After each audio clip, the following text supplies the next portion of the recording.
إلى حضرت روح النبي صلى الله تعالى عليه وسلم. الله وملائكته يصلون على النبي يا أيها الذين آمنوا صلوا عليه وسلموا تسليما. اللهم صل على سيدنا ومولانا محمد معدن الجود والكرم وآله وبارك وسلم. سبحان ربك رب العزة عما يصفون وسلام على المرسلين والحمد لله رب العالمين. الحمد لله نحمده ونستعينه ونستغفره ونؤمن به ونتوكل عليه ونعوذ بالله من شرور أنفسنا ومن سيئات أعمالنا.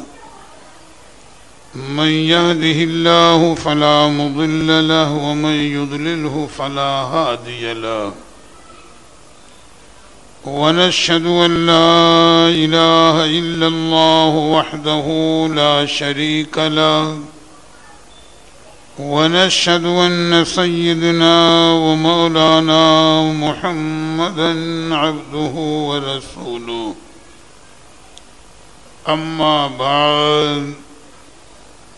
فأعوذ بالله من الشيطان الرجيم. بسم الله الرحمن الرحيم. وَلَقَدْ نَصَرَكُمُ اللَّهُ بِبَدْرٍ وَأَنْتُمْ أَذِلَّةٌ. صدق الله وصدق رسوله النبي الكريم. يا أكرم الخلق ما لي من ألوذ به سواك عند حلول الحادث العممي.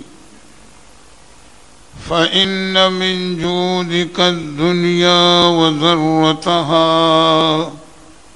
ومن علومك علم اللوح والقلم.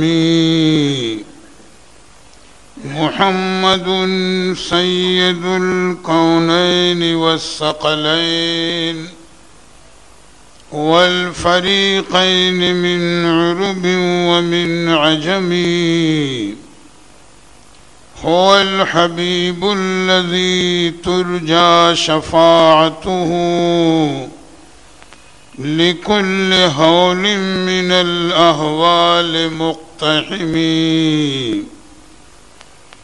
غوث اعظم بمنی بے سر و ساما مدد. قبلہ دی مدد کعبہ ایمان مدد. ما گدائیم تو سلطان دو عالم ہستی. از تو داریم تما یا شہ جیلا مدد. بگر داب بلا افتاد کشتی ضعیفان شکستارا تو کشتی. بحق خواجہ عثمان ہارون مدد کن یا معین الدین چشتی. الطفیل سید سالار مسعود زمان شیر حق شاہ شہیداں فاتح ہندوستان. فاتح و غالب کنم بر ہر یکے از دشمناں. ہمرا خوشحال گرداں اے خدائے دو جہاں. نہایت ادب کے ساتھ درود پاک کا نذرانہ پیش کریں۔ اللہم صلی علی سیدنا و مولانا محمد معدن الجود والکرم وآلہ وبارک وسلم صلاة و سلاما علیک یا رسول اللہ صلی اللہ تعالی علیہ وسلم۔ محترم حضرات، کل کی میری گفتگو آپ کے ذہن میں ہوگی، وہیں سے میں اپنی گفتگو کا آگے آغاز کر رہا ہوں۔ میں نے یہ بتایا تھا کہ ادھر کفار مکہ کا لشکر ابو جہل کی سرکردگی میں میدان بدر کی جانب مکہ شریف سے روانہ ہو چکا تھا، اور یہ تفصیل بھی تھوڑی سی بتائی تھی کہ ان میں بعض وہ لوگ بھی تھے کہ جو نہیں چاہتے تھے کہ جنگ کا معاملہ ہو جب ہمارا قافلہ سلامتی سے واپس آ گیا ہے تو اس سے کوئی فائدہ نہیں کہ ہم خونریزی کریں، لیکن ابو جہل بہرحال سرکشی پر آمادہ تھا اور وہ ان لوگوں کو لے کر میدان بدر کی جانب بڑھ رہا تھا۔ ساتھ ہی میں نے یہ بھی تفصیل تھوڑی سی بتائی کہ اللہ کے پیارے حبیب نے صحابہ کرام سے مشورہ کیا اور مشورہ کرنے کے بعد جو بھی تیاری مناسب تھی انتظام کر کے میرے آقا بھی اپنے ساتھ 313 مجاہدین کو لے کر میدان بدر کی جانب روانہ ہو گئے۔ کچھ تفصیل میں نے کل بتائی تھی، اور مجاہدین کا عالم یہ تھا جو میں نے ذکر کیا کہ سواری کے لیے کل 70 اونٹ تھے، 1 یا 2 گھوڑے تھے، اور اسلحے کے طور پر 8 تلواریں تھیں، بعض ان میں ٹوٹی ہوئی کچھ کمانیں تھیں اور چمڑے چڑھی ہوئی لاٹھیاں تھیں۔ یہ ان صحابہ کا ساز و سامان تھا۔ روانگی مدینہ طیبہ سے اس انداز پر ہوئی کہ اللہ کے پیارے حبیب نے اونٹوں پر باری مقرر کر دی تھی، چونکہ کم و بیش 80 میل کا سفر طے کرنا تھا، سخت گرمی کا موسم، شدت کی گرمی تھی، اور یہ میں نے بتایا کہ بعض صحابہ وہ تھے کہ جن کے پیروں میں جوتے نہیں تھے تو انہوں نے پیروں میں پرانے کپڑوں کے چیتھڑے باندھ لیے تھے کہ پیدل چلنے میں گرم ریت سے تکلیف نہ ہو۔ بعض صحابہ وہ بھی تھے کہ جن کے بدن پر صرف تہبند کے علاوہ کوئی دوسرا لباس نہیں تھا۔ بظاہر اس بے سر و سامانی کے عالم میں صحابہ اللہ کے پیارے رسول کے ساتھ روانہ ہوئے ہیں۔ اللہ کے پیارے حبیب نے ایک ایک اونٹ پر 3 صحابہ کو مقرر کر دیا تھا کہ وہ باری باری اس پر سوار ہو کر سفر کریں گے، یعنی اگر ایک صحابی ایک منزل یا جتنا بھی فاصلہ طے ہوا اونٹ پر بیٹھ کر چلیں گے، 2 صحابی نکیل پکڑ کر چلیں گے، تو ان کے بعد دوسرے کی باری، دوسرے کے بعد تیسرے کی باری، اور خود اللہ کے پیارے حبیب کی شان رحمت اور عدل و انصاف کا معاملہ دیکھیں کہ بھئی اگر سرکار چاہتے تو تنہا اکیلے اونٹ پر سفر کرتے، کوئی اعتراض کرنے والا تو نہیں تھا، بھئی سبھی تو جانثار صحابہ ہیں، لیکن میرے آقا کی ایک حدیث ہے کہ سرکار نے فرمایا بعثت معلماً، اے میری امت کے لوگوں میں تمہارے لیے معلم بن کر آیا ہوں، یعنی تمہیں سکھانے والا بن کر آیا ہوں، تعلیم دینے والا بن کر آیا ہوں۔ تو علماء ذکر کرتے ہیں کہ اگر اللہ کے پیارے حبیب تنہا بھی سفر کرتے تو کسی صحابی کو اعتراض نہ ہوتا، لیکن ممکن تھا کہ کوئی معترض باز میں کہتا کہ جب سواری کی اتنی قلت تھی تو اس موقع پر اللہ کے رسول نے عدل و انصاف سے کام نہیں لیا۔ بھئی معترض اندھا ہوتا ہے، حقیقت کو نہیں پہچانتا۔ تو سرکار کی شان رحمت اور عدل و انصاف کا منظر دیکھیں کہ اللہ کے پیارے حبیب نے بھی اپنے ساتھ حضرت علی مرتضی اور ان کے ساتھ ایک اور صحابی کو مقرر کر لیا تاکہ عدل و انصاف کا معاملہ باقی رہے، کسی کو اعتراض کا کوئی موقع ملنے نہ پائے۔ اللہ کے حبیب کا یہ انداز کرم ہے امت کو تعلیم دینے کے لیے، اور اس انداز سے صحابہ کا یہ قافلہ میدان بدر کی جانب رمضان شریف کی 12 تاریخ کو روانہ ہوا ہے۔ اب یہاں پر قابل غور بات یہ ہے کہ گرمی کی شدت ہے، رمضان کا مہینہ ہے، کیا صحابہ نے روزے چھوڑے ہیں، نمازیں قضا کی ہیں؟ یہیں پر اپنے کردار و عمل کا ہم جائزہ لیں کہ جب صحابہ اس عالم میں روانہ ہو رہے ہیں لیکن نہ روزے چھوڑے جا رہے ہیں نہ نمازیں قضا کی جا رہی ہیں، تو آج ہم جیسا انسان آرام و آسائش کے ماحول میں رہتے ہوئے اگر نمازیں قضا کرتا ہے، روزے چھوڑتا ہے، تو اپنا حساب خود لے کہ قیامت میں وہ کون سا منہ لے کر نبی کی بارگاہ میں حاضر ہوگا۔ میاں صحابہ کا پاکیزہ کردار بتا رہا ہے کہ کوئی عالم بھی ہو لیکن شریعت کے قانون کی خلاف ورزی نہیں ہوگی، کوئی بھی حال ہو شریعت کا دامن نہیں چھوڑا جائے گا۔ مولا کریم ان مقدس ہستیوں کے صدقے میں آپ کو اور ہمیں بھی احترام شریعت کی اور شریعت پر عمل کرنے کی توفیق عطا فرمائے۔ اور اب ادھر سرکار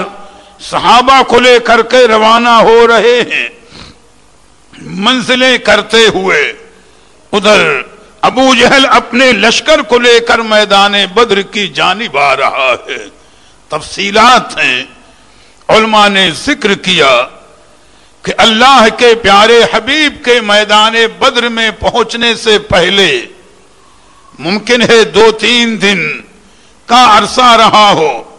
کہ ابو جہل اپنے لشکر کو لے کر میدان بدر میں آ گیا تھا، اور اس نے اپنے لوگوں سے مشورہ کر کے اس وقت کے جنگی نقطۂ نگاہ سے میدان بدر کے اس اونچے ٹیلے پر، اس زمین پر اپنے خیمے لگا لیے جہاں کی زمین کچھ سخت تھی، کچھ ہموار تھی، اور ساری سہولتیں بظاہر اسے نظر آئیں، اور وہاں پر اس نے پہلے سے اپنے لشکر کو وہاں پر ٹھہرا دیا اور قبضہ کر لیا، یہ سوچ کر کے کہ یہاں پر ٹھہرنے کے بعد ہمیں مسلمانوں سے جنگ کرنا آسان ہوگا۔ بھئی پہلے ہی پہنچ گیا تھا، پورے میدان میں جہاں چاہتا پڑاؤ ڈالتا، لشکر کو ٹھہراتا، لیکن یہ قدرت کا نظام ہے کہ جہاں اس نے اپنے لیے لشکر کے ٹھہرنے کا معاملہ منتخب کیا، کل وہی اس کے لیے عذاب جان بن گیا ہے۔ تفصیل آگے میں عرض کروں گا، اور یہیں پر تھوڑی دیر ذہن کو حاضر کر کے ایک روایت اور سنتے چلیں، کیونکہ ممکن ہے کہ 2-3 دن میں اس تفصیل کو ہم پورا کر سکیں کہ ابو جہل اپنے لشکر کو لے کر میدان بدر میں پہلے آ گیا ہے، 2 دن یا 3 دن پہلے ٹھہرا ہوا ہے۔ میں نے شروع میں بتایا کہ کچھ لوگ ہیں جو اس وقت بھی جنگ نہیں چاہ رہے تھے، اور چاہ رہے تھے کہ میدان بدر سے واپسی ہو جائے۔ اس میں قبیلے بنی زہرہ کے لوگ اور دوسرے لوگ تھے، وہ تفصیلات ہیں۔ یہیں پر ایک بڑا عجیب و غریب واقعہ شفا شریف کے اندر بھی اور دوسرے اصحاب سیر نے نقل کیا ہے، اس کو غور سے سنیں، درود پاک پڑھ لیں تو بات میں عرض کر دوں۔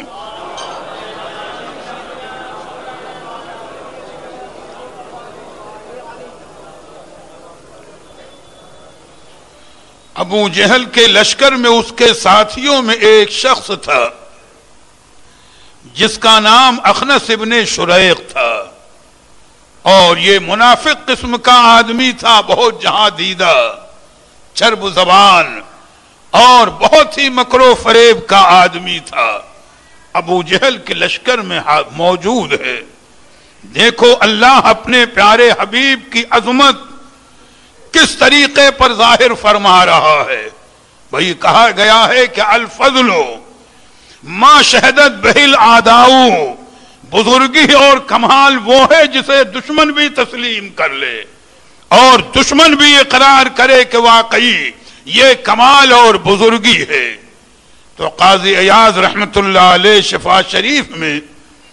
اور بھی دوسرے سیرت نگاروں نے تذکرہ کیا کہ رات کا وقت ہے، اخنس ابن شریق ابو جہل کے خیمے میں آیا، تنہائی کا معاملہ ہے، اور آنے کے بعد اخنس ابن شریق ابو جہل سے دو ٹک سوال کرتا ہے،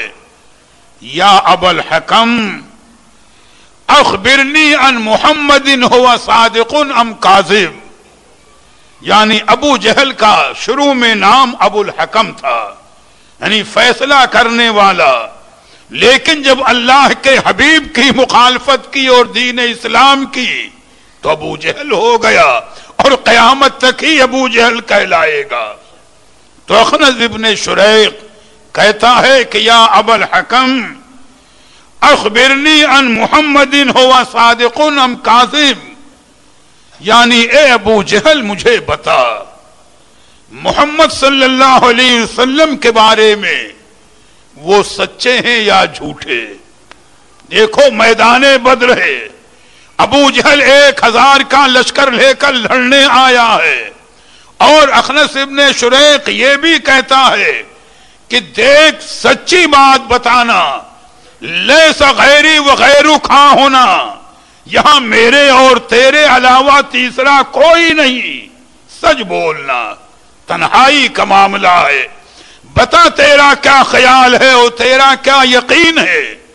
کہ محمد صلی اللہ تعالی علیہ وسلم سچے ہیں یا جھوٹے۔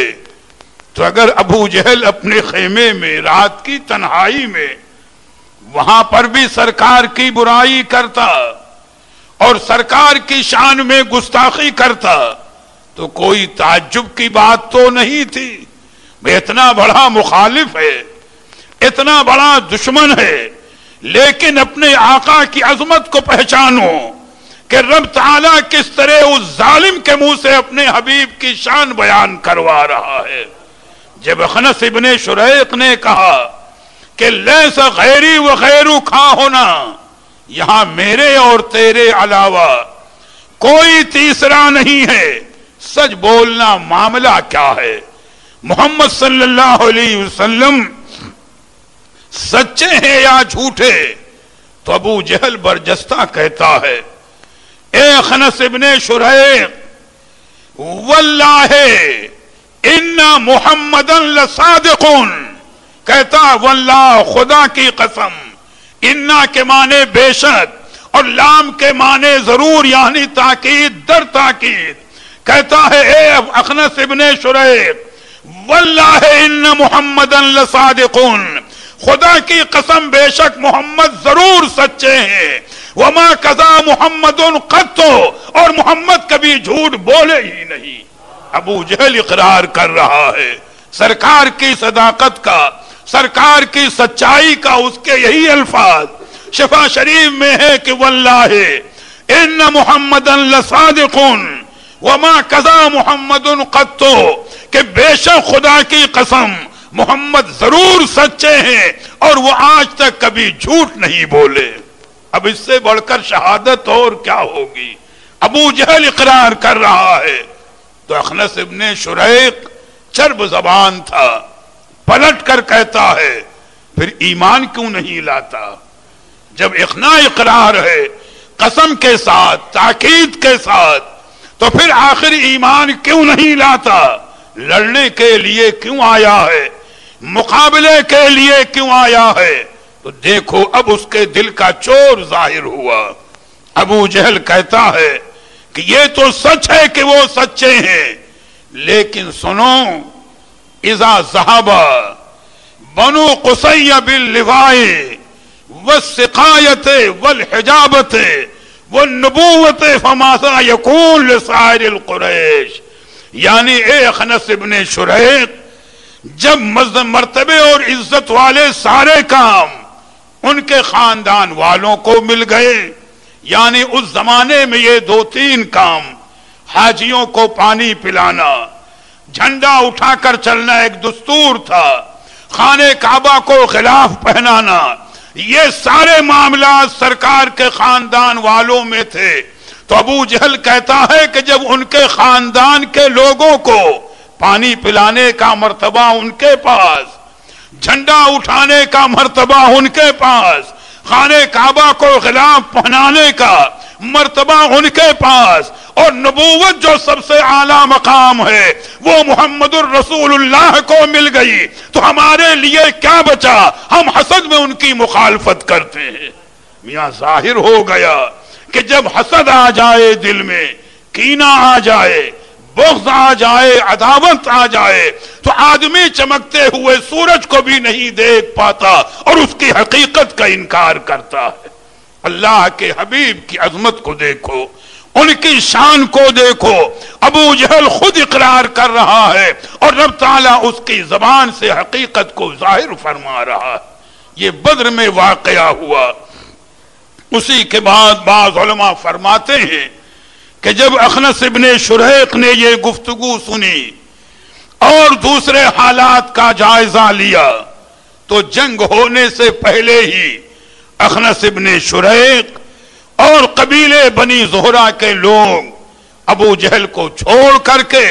اور اپنے اپنے گھروں کو واپس چلے گئے کہ ہمیں اس جنگ میں ابو جہل کے ساتھ شریک نہیں ہونا۔ اب ایک جزیہ اور سمجھ لیں تاکہ آنے والے واقعات کو سمجھنے میں آسانی ہوگی، یہ متفرق باتیں ذہن میں رہیں تاکہ جب اصل اور واقعات آگے کے سامنے آئیں تو بات سمجھنے میں آسانی ہو جائے گی۔ ابو جہل کے متعلق حضرت علامہ عبد الرحمن صفوری شافعی رحمت اللہ علیہ نے اپنی کتاب نزہۃ المجالس شریف میں ایک بڑا عجیب و غریب واقعہ نقل کیا ہے۔ تفصیل تو میں عرض کروں گا کہ جس وقت ابو جہل میدان بدر میں مارا گیا ہے، تفصیل انشاءاللہ بیان کروں گا،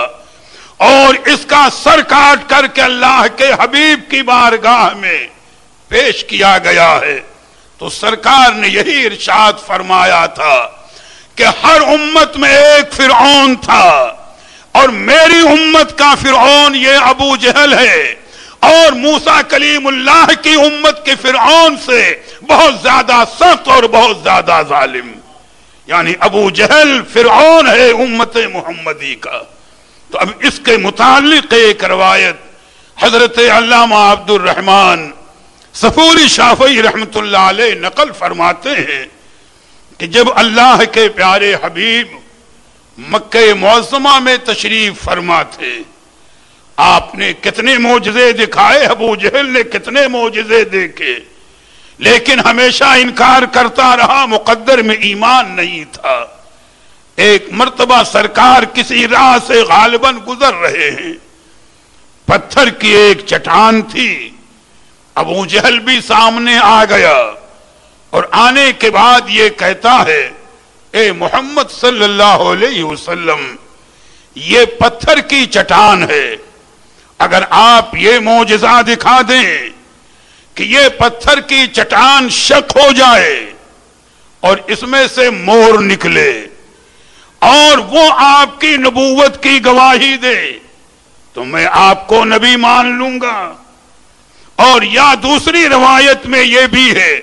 کہ اس نے کہا اس کی چونچ میں ایک تحریر ہو جس پر آپ کی نبوت و رسالت کی شہادت لکھی ہو، میں آپ کو نبی مان لوں گا۔ سرکار فرماتے ہیں اے ابو جہل، اگر میں یہ معجزہ دکھا دیتا ہوں تو کیا ایمان لے آئے گا؟ ابو جہل اقرار کرتا ہے کہ ہاں، اگر آپ نے یہ معجزہ دکھا دیا تو میں یقیناً آپ پر ایمان لے آؤں گا۔ وہ ظالم جان رہا، اس کو گمان تھا کہ پتھر میں سے مور کہاں نکلے گا اور پھر وہ کہاں سے گواہی دے گا، کہاں سے اس کے پاس تحریر ہوگی۔ علامہ صفوری رحمت اللہ علیہ لکھتے ہیں کہ جیسے ہی اس نے اقرار کیا، اللہ کے پیارے حبیب نے پتھر کی جانب اشارہ کیا، پتھر شق ہو جاتا ہے، وہ چٹان پھٹ جاتی ہے، اس میں سے مور نکلتا ہے۔ بروایت مور نے بزبان فصیح گواہی دی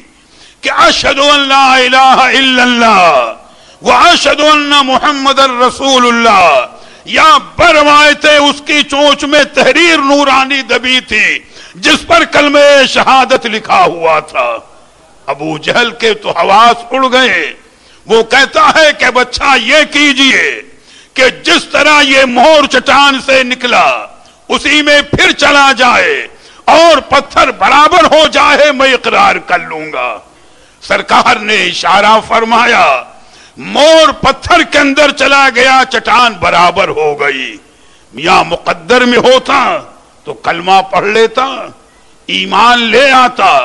لیکن جب مہر لگ چکی تھی تو جب سرکار کے یہ دونوں معجزے دیکھے کہ پتھر سے مور کا نکلنا، نبوت و رسالت کی شہادت دینا اور پھر سرکار کے اشارے پر مور کا پتھر میں چلا جانا، پتھر کا برابر ہونا، دونوں معجزے دیکھے ابو جہل نے تو گستاخانہ انداز میں یہ کہتا ہے کہ انت اسحرو من سحرت فرعون، یعنی اے محمد صلی اللہ علیہ وسلم، فرعون کے زمانے کے جادوگروں سے بڑھ کر کے آپ جادوگر ہیں معاذ اللہ۔ گستاخی کے کلمات کہ انت اسحرو من سحرت فرعون، یعنی فرعون کے زمانے کہ جادوگروں سے بڑھ کر جنہوں نے موسیٰ علیہ السلام کا مقابلہ کیا تھا، ان جادوگروں سے بڑھ کر کے معاذ اللہ آپ جادوگر ہیں۔ حالانکہ ان کو تو بعد میں ایمان کی توفیق ملی، ایمان لائے، شہادت کا درجہ بھی ملا، لیکن یہ ظالم انکار کر رہا ہے۔ اور جب اس نے گستاخانہ انداز میں سرکار کی بارگاہ میں یہ گستاخی کے کلمات کہے تو اللہ کے پیارے حبیب کو اب جلال آ گیا۔ جب ابو جہل نے یہ کہا کہ انت اسحر من سحرت فرعون، یعنی اے محمد صلی اللہ علیہ وسلم، آپ تو فرعونی جادوگروں سے بڑھ کر جادوگر ہیں، تو اللہ کے حبیب کو جلال آ گیا اور ارشاد فرمایا، ابو جہل انت مقتول اشر من قتل فرعون، یعنی فرعون کی موت سے بڑھ کر تیری بدتر موت ہوگی، یعنی اس فرعون سے بڑھ کر تو بدتر فرعون ہے۔ جو اللہ کے حبیب نے فرمایا وہ پیشین گوئی آ کر کے میدان بدر میں پوری ہوئی ہے، جس کی تفصیل میں عرض کروں گا، تو یہ دونوں جزیات ذہن میں رکھیں۔ اب یہیں پر تھوڑی دیر کے لیے ذہن کو لے آئیں تاکہ آنے والے واقعات سے ذہن کا ایک رابطہ اور تعلق ہو جائے۔ ابو جہل کا لشکر پہلے سے ٹھہرا ہے۔ اللہ کے پیارے حبیب جب 313 صحابہ کو لے کر کے میدان بدر میں آئے ہیں تو روایتوں کے مطابق میدان بدر کا جو نشیبی علاقہ تھا، وادی کا، گہرائی کا، جہاں ریت تھی کہ جس میں چلنے میں اونٹوں کے پیر بھی دھنستے تھے، سرکار نے اس جانب کو رخ کیا۔ یعنی یہ ذہن میں رہے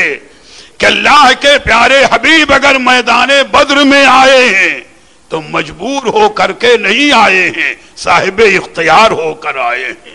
مختار کل ہیں، لیکن نبی کی ہر ادا امت کی تعلیم کے لیے ہے۔ اور یہ قدرت کا نظام کہ میدان بدر میں جتنے کنویں تھے وہ سب اسی وادی کے اندر تھے۔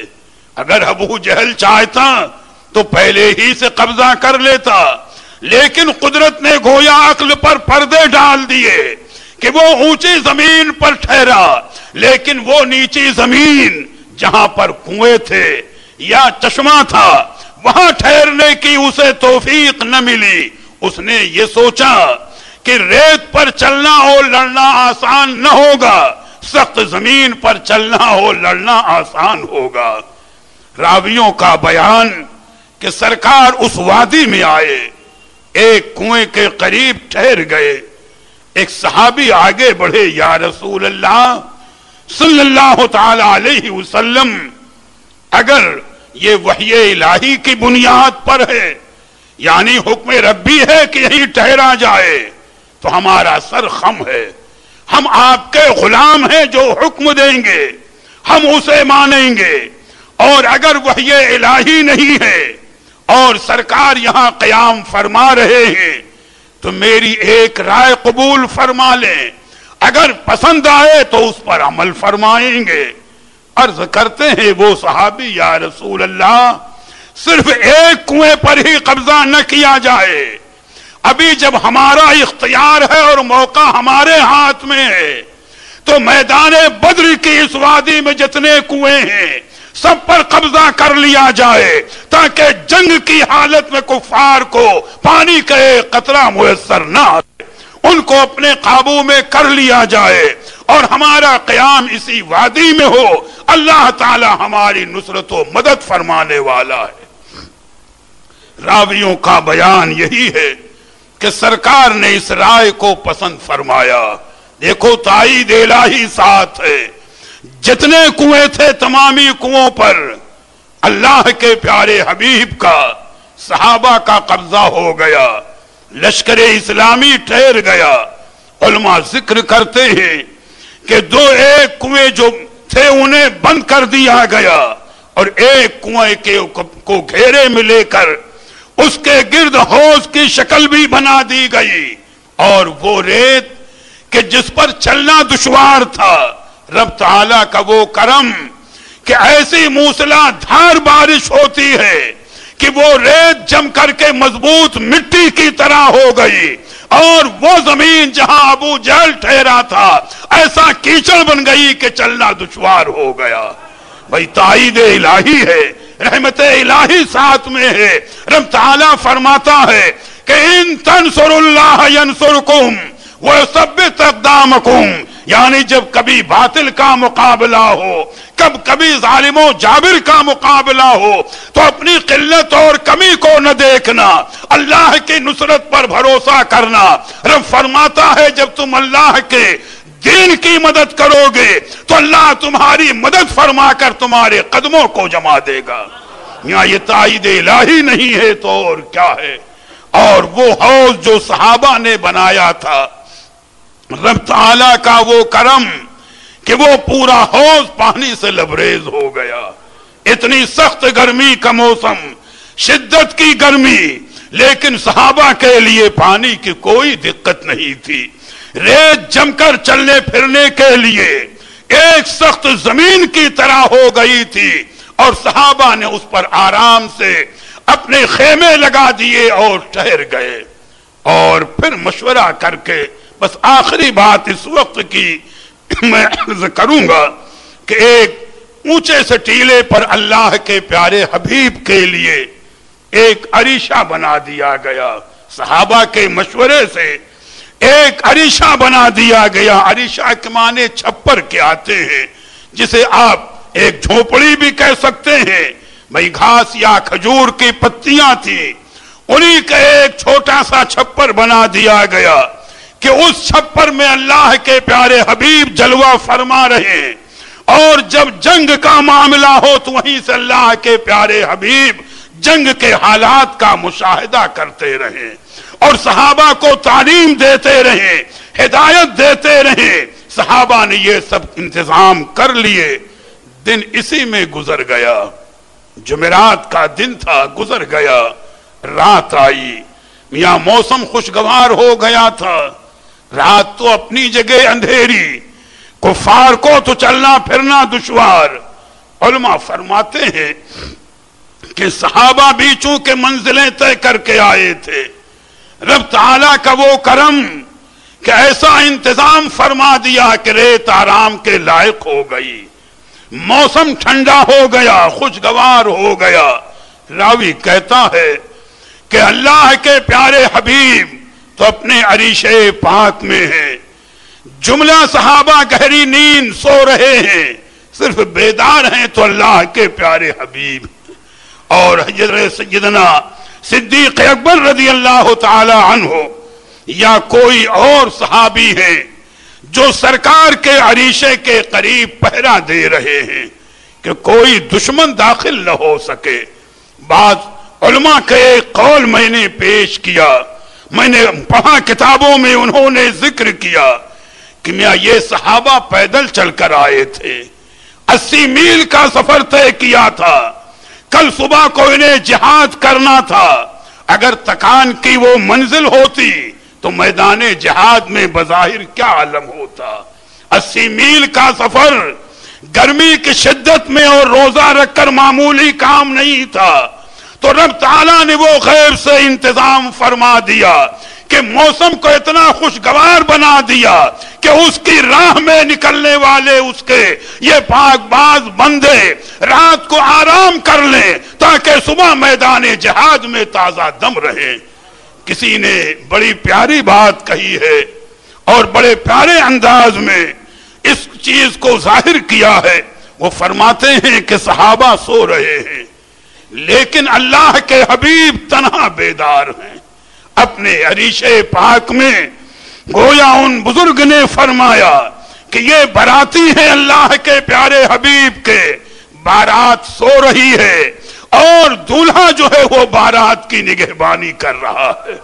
سرکار اپنی رحمت سے نواز رہے ہیں۔ علماء نے جو دعائیں نقل کی ہیں کہ سرکار کی زبان پر بار بار یا حی یا قیوم کے بھی الفاظ کلمات مبارکہ تھے اور سرکار سجدے میں سر رکھ کر کے گریہ و زاری میں مصروف، اور اس قدر گریے کا عالم کہ سیدنا صدیق اکبر فرماتے ہیں کہ سرکار کی چادر مبارک آپ کے شان مبارک سے پھسل کر کے زمین پر آ جاتی تھی بے قراری کے عالم میں، اور سرکار دعا میں یہی مصروف تھے اور یہی عرض کرتے تھے کہ پروردگارا میں نے ان 313 کو تیرے ان نیک پاک باز بندوں کو تیری راہ میں لا کر کھڑا کر دیا ہے، اے مولا کریم ان کی مدد فرما۔ دیکھو اللہ کے حبیب قبولیت کی کتنی بڑی سند دے رہے ہیں، ہے صدیق اکبر اور دوسرے راویوں کا بیان کہ بار بار سرکار یہی عرض کرتے پروردگارا اگر یہ 313 جو تیری راہ میں آئے ہیں اگر یہ مٹ گئے تو پھر قیامت تک تیرا کوئی پوجنے والا نہ ہوگا، تیرا ذکر کرنے والا کوئی نہ ہوگا، اے مولا ان کی مدد فرما، انہیں فتح اور نصرت عطا فرما۔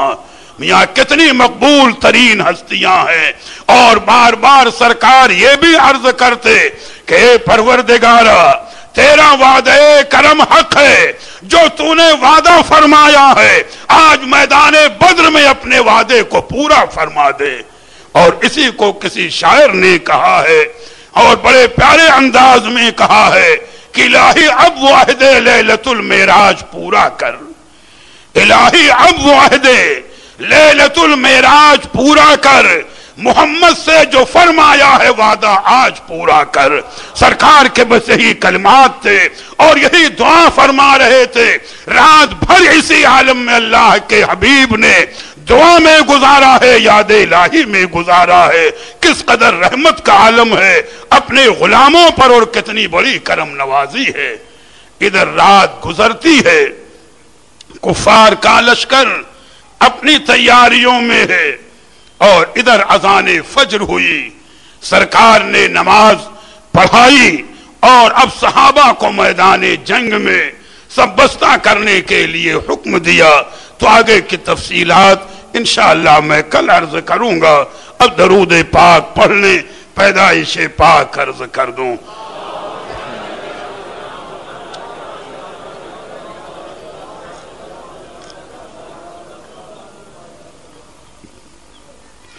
جب یہ نظام عالم بگڑ چکا تھا، دنیا گمراہ ہو چکی تھی، ہر طرف کفر و شرک کا دورہ تھا، تو اس نظام عالم کو سنوارنے کے لیے ہمارے آپ کے آقا و مولا حضور مدنی تاجدار، اللہ کے محبوب حضور دانائے غیوب، روحی فدا ہو جناب محمد الرسول اللہ صلی اللہ تعالی علیہ وسلم، ربیع الاول شریف کے مہینے میں دوشنبے کے دن 12 تاریخ صبح صادق کے وقت با ہزارہ جاہو جلال جلوہ فرما ہوئے سرکار کی آمد پر تمامی انبیاء، حور و غلمہ، ملائکہ، غرض کے ساری کائنات نے ہدیہ درود و سلام پیش کیا تھا۔